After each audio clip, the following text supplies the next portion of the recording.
2025년 10월 15일 수요일 가정예배를 하나님 앞에 드리시겠습니다. 사도신경으로 신앙 고백하십니다. 전능하사 천지를 만드신 하나님 아버지를 내가 믿사오며 그 외아들 우리 주 예수 그리스도를 믿사오니 이는 성령으로 잉태하사 동정녀 마리아에게 나시고 본디오 빌라도에게 고난받으사 십자가에 못 박혀 죽으시고 장사한 지 사흘 만에 죽은 자 가운데서 다시 살아나시며 하늘에 오르사 전능하신 하나님 우편에 앉아 계시다가 저리로서 산 자와 죽은 자를 심판하러 오시리라. 성령을 믿사오며 거룩한 공예와 성도가 서로 교통하는 것과 죄를 사하여 주시는 것과 몸이 다시 사는 것과 영원히 사는 것을 믿사옵나이다. 아멘.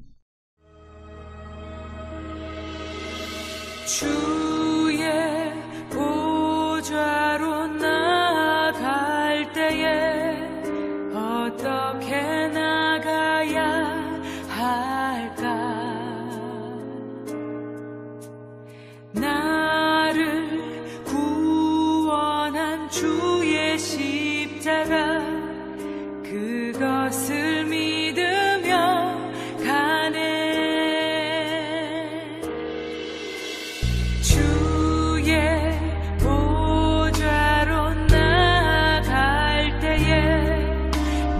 여전히 부족하나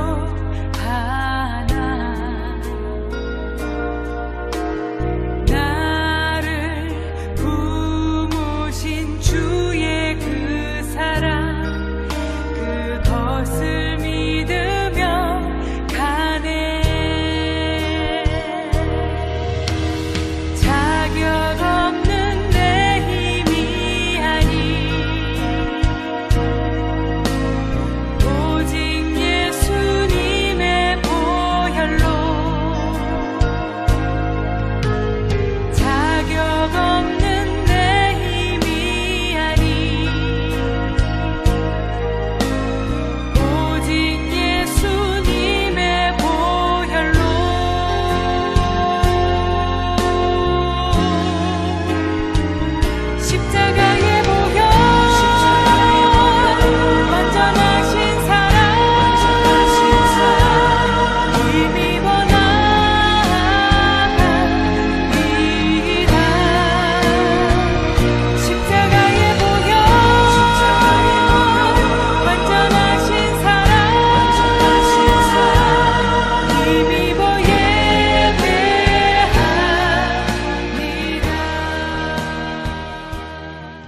기도하십니다. 전능하신 아버지 하나님, 그 능력의 손길로 온 우주 만물을 주관하시고 모든 농작물들의 열매를 맺게 하여 주시고 아름다운 햇빛 그리고 숨 쉴 수 있는 이 모든 공기 맛있는 물을 우리들에게 허락하여 주심에 감사옵나이다. 주님께서 우리들에게 생명수가 되어 주시고 우리들에게 영원한 기쁨과 소망을 주시오니 감사옵나이다. 예배를 드리는 주의 자녀들에게 은혜의 보좌 앞에 담대하게 나아가게 하여 주시고 죄를 용서하시며 은혜와 자비를 베풀어 주셔서 하나님이 복 내려주시는 가운데 우리들이 하나님의 일들을 행하며 그리고 복된 길로 나아가게 하여 주시옵소서. 예수님의 이름으로 기도하옵나이다. 아멘. 우리는 교회에 매주일마다 가죠. 근데 주일에 교회에 가셔서 주일에 가시면 어떤 기도를 먼저 드리나요? 주일이 됐든 수요일이 됐든 어쨌든 교회에 먼저 가면 어떤 기도가 먼저 나오나요? 감사를 먼저 하시나요? 아니면 회개가 먼저 나오나요? 아니면 문제 해결해 달라고 문제부터 나오나요? 우리 여러 가지 주님 앞에 나아가는 모습이 다 다를 겁니다. 그냥 형식적으로 꾸벅하고 가시는 분도 있고 많은 분들이 또 기도를 안 하시는 분들도 있습니다. 히브리서 4장 1절부터 13절까지는 우리들이 행한 행동에 대해서 이 모든 것들이 하나님 앞에 다 드러나고 심판을 받는다, 이런 사실이 명확하게 설명되어져 있습니다. 자, 하나님 만물들이 다 드러나게 되고 벌거벗은 것 같이 다 드러난다 그러니까 이런 말씀을 들으면 우리는 두렵습니다. 아니, 우리들은 그러면 죄 많은 우리들은 어떻게 되는 것인가? 나는 아무런 의를 행한 것도 없고 나의 죄는 큰데 나는 어떻게 될 것인가? 이러한 것에 대한 대답은 바로 여기에 있습니다. 얼음땡 놀이, 이걸 보실 수 있습니다. 애들끼리 얼음땡 같은 거 여러 가지 놀이를 하다 보면 이렇게 싸웁니다. 얼음땡 그러면 너 늦었어, 내가 더 빨랐어, 뭐 이러고 싸우죠. 막 싸우다가 그때 부모가 와서 이런 얘기를 합니다. 얘야 가자, 집으로 가자. 그러면 게임은 끝이 나게 되는 것입니다. 게임이 끝이 난다. 이게 무슨 말이냐? 부모가 오면 게임이 보통 끝나게 되죠. 이 해결점이 바로 이것입니다. 우리들의 죄의 문제, 어떻게 살아가야 될까 두려움의 문제, 구원의 문제, 많은 문제들이 바로 하나님의 아들 예수 그리스도로 말미암아 게임은 끝입니다. 왜 게임의 끝이냐? 예수님이 하늘에 올라가신 위대한 대제사장, 거기에다가 하나님의 아들이시기 때문에, 그러니까 예수가 하늘에 올라가신 예수이고 위대하신 대제사장 예수이시고 하나님의 아들이 되셨는데 뭐 더 이상 필요가 없는 거죠. 그런데 히브리서의 주된 내용은 대제사장입니다. 그것도 위대한 대제사장. 히브리어로 이 위대한은 코헨 가돌, 그러니까 위대한 대제사장, 이것은 존귀한, 위대한, 고상한, 뭐 백성의 지도자, 이런 뜻이 있습니다. 제사장은 하나님 앞에 서 있는 인간의 대표입니다. 인간의 대표가 제사장입니다. 자, 그런데 그 제사장들이 굉장히 많아요. 2만 명이 넘어요. 그 제사장들 중에 대표 중에 최고 우두머리 대장을 대제사장이라고 그럽니다. 그래서 크다라고 하는 의미로 대제사장이라고 그러는 겁니다. 이분이 바로 대제사장입니다. 이 대제사장은 하나님께 거룩하게 특별히 선택되어진, 성별된 하나님의 일꾼입니다. 이분은 백성을 위해 대신 속죄 제사를 드리고 예물을 드리며 축복 기도를 해주는 대표입니다. 이스라엘 역사상 그럼 몇 명의 대제사장이 있었을까요? 77명, 77명이 있었습니다. 그런데요, 77명 중에 제사장 자격이 있는 사람은 몇 명쯤 될까요? 얼마 되지 않습니다. 17살짜리가 대제사장이 된 적도 있습니다. 원래 30살이 넘어야 되는데. 그리고 돈으로 매매되는 대제사장도 되게 많았습니다. 타락하고 변질된 대제사장도 굉장히 많았습니다. 도중에 끝난 사람도 정말 많습니다. 그래서 예수님은 이들과는 비교가 되지 않는 위대한 대제사장이십니다. 그 어떤 제사장들하고 비교가 되지 않습니다. 예수님이 위대하신 이유 여러 가지가 있죠. 부활하셨고 하늘에 올라가셨습니다. 하늘을 통과해서 저 천국에 가 계십니다. 올라가신 위대하신 예수님은 더군다나 하나님 우편에 앉으심으로 하나님의 아들 되셨음을 확실하게 보여주셨습니다. 자, 그러면 게임 끝입니다. 왜요? 이 예수님을 우리가 믿기 때문입니다. 이 예수님이 우리를 믿음으로 구원하신다고 하는 확실한 말씀을 해주셨기 때문입니다. 이미 그렇다면 모든 죄의 문제, 죽음의 문제, 질병의 문제, 모든 문제는 끝입니다. 가끔 이렇게 식사를 하다 보면 여러 명이 이렇게 밥을 먹다 보면 누군가가 발빠른 분이 가서 다 계산을 합니다. 더 이상 그러면 계산할 필요가 없죠. 걱정 안 하죠. 밥값을 누가 내야 되나 이런 걱정하지 않죠. 그냥 맛있게 먹기만 하면 되는 겁니다. 예, 죄의 문제 다 해결됐습니다.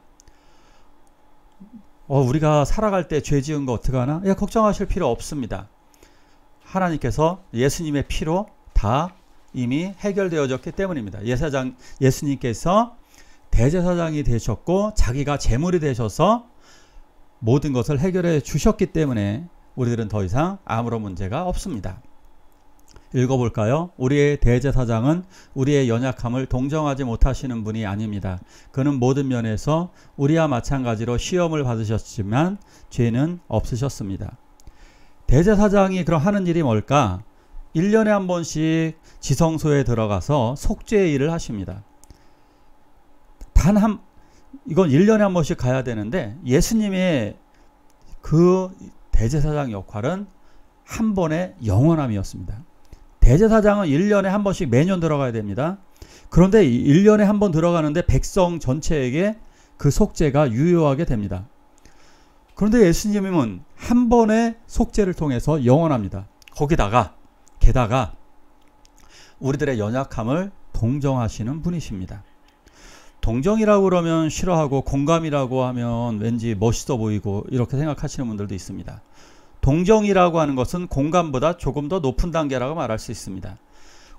연약함을 동정한다라고 하는 것은 남의 어려운 처지를 딱하고 가엽게 여기는 마음으로, 그리고 남을 가엽고 불쌍하게 여겨주면서 신체적으로 손을 잡아주기도 하고 물질에 도움을 주기도 하고 실제적으로 돕는 행위를 동정이라고 말합니다. 우리는 죄를 짓고 병들고 문제에 부딪히고 아프고 여러 가지 어려움들이 우리들에게 있습니다. 예수님은 이런 것을 왜 잘 돕고 동정을 하시느냐? 예수님도 몸이 연약하셨습니다. 그래서 주무셨고요, 피곤해 하셨고 아프셨고 고통을 당하셨고 배 고프셨습니다. 심지어 사탄에게 각종 시험을 받으셨습니다. 죽을 때까지 고통을 당하셨고 그리고 마지막 순간에 배신도 당하셨습니다. 그래서 우리를 아시는 예수님 너무나 잘 공감을 하십니다. 예수님은 공감도 잘하시고 동정하시기 때문에 우리를 실질적으로 도우시는 분이십니다. 그럼 우리가 무엇을 하면 될까요? 말씀에 이렇게 되어져 있습니다. 우리는 담대하게 은혜의 보좌로 나아갑시다. 우리는 이제 은혜의 보좌로 나아가면 됩니다. 은혜의 보좌, 여기 시은소라고 얘기하는데요, 이게 은혜의 보좌입니다. 이 은혜의 시은좌라고 이야기하기도 합니다. 하나님의 은혜가 임하는 곳이죠. 법궤의 뚜껑을 의미합니다. 결국은 하나님께서 죄 용서를 주시고 은혜와 축복을 주신다라고 하는 것을 상징적으로 보여주는 것이 바로 이 은혜 시은자입니다. 우리들은 하나님 앞에 이렇게 이제 담대하게 나아갈 수 있습니다. 1년에 한 번씩 대제사장이 이곳에 혼자만 들어갔는데, 그래서 은혜를 대표해서 받게 되었는데, 지금 너무너무 좋아진 것은 뭐냐면 우리가 이제 개별적으로 다 나아갈 수 있습니다. 중보자가 더 이상 필요하지 않고 우리가 언제든지 은혜의 보좌 앞에, 예수님 앞에 나아갈 수가 있게 되는 것입니다. 그래서 나아가게 되면 무엇을 받을 수 있느냐? 자비를 받을 수 있습니다. 은혜를 구할 수 있습니다. 그리고 도움을 요청할 수 없습니다. 이 도움을 요청할 수 있습니다. 자비. 죄가 있어도 문제가 있어도 우리를 불쌍히 여기시는 그 사랑. 은혜. 하나님의 선물, 하나님의 평강, 기쁨, 이런 것을 누릴 수가 있습니다. 그리고 필요할 때마다 주시는 도움, 물질, 정신적인 것, 돈, 여러 가지 상황들, 많은 문제들로부터의 어려움, 환난, 배교, 이러한 여러 가지 어려움 속에서 하나님이 도우십니다.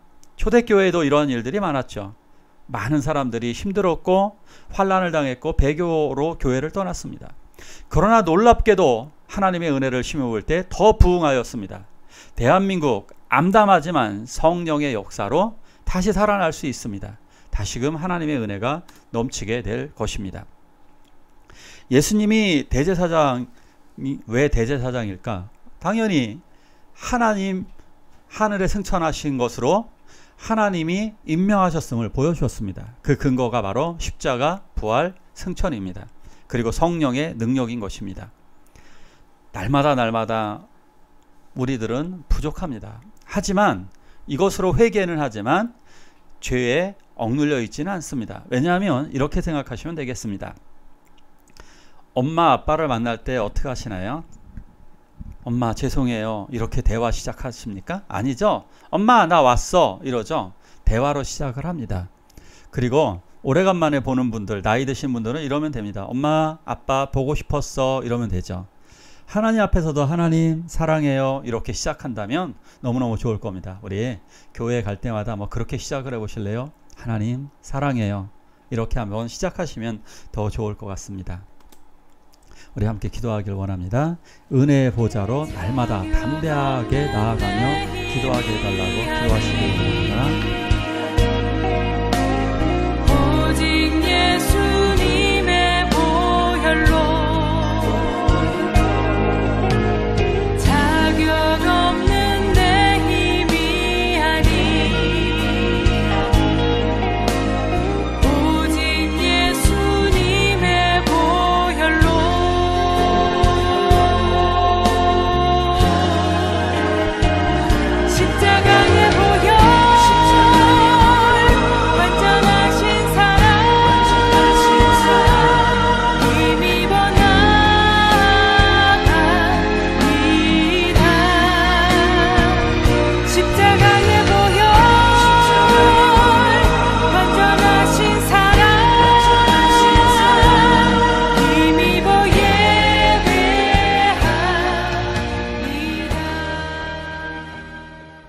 주기도문으로 예배를 마치도록 하겠습니다.